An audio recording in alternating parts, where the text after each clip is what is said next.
It was 2008. The war in Gaza took place, and the media was highly covering this topic. What happened is that exactly around this period of time, there was a new buzzword named Twitter. Everyone was talking about Twitter. I was back then in New York. I had a very young and professional and dynamic team, and they told me, look, there is a new trend calling Twitter. And we, as Israel, as the Israeli government, we were looking for ways to convey our message. You know, sometimes a government has a problem to convey its message because the media back then was not willing to show whatever the Israeli government wanted to show. And then I said, just a second, we have here a tool in which we can bring our message. Now, it was 2008. Today, everyone understands, every leader understands that he can communicate with the people without a person or without an institution or without a media outlet between them.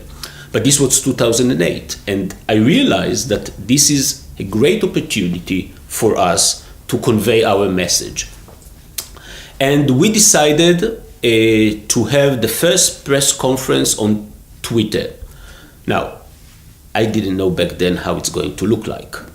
But the moment we announced, the moment that the Israeli government, I was back then at the consulate in New York, the moment we announced that we are going to have a press conference on Twitter, it was something new, it was something different, it was something creative.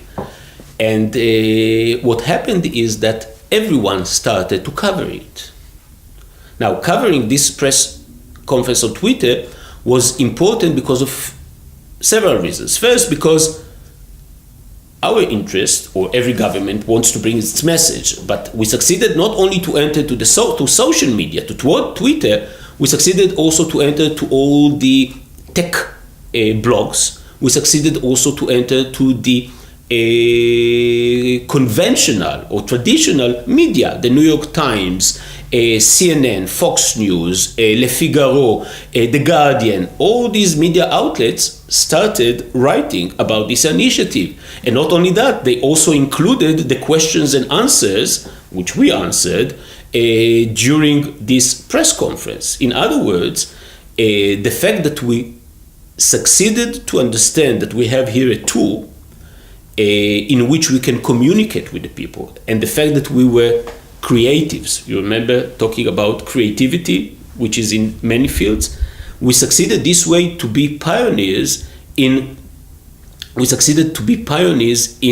a public diplomacy or in digital diplomacy.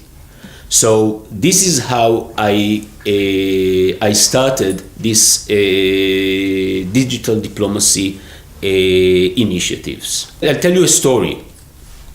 Rachel Maddow, which was she's still one of the important anchors in the American media, mocked us.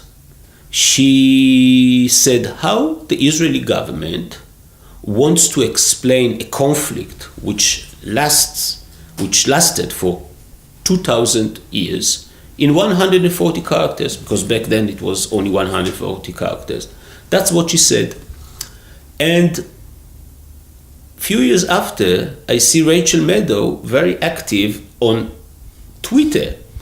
So I think she understood that she was mistaken.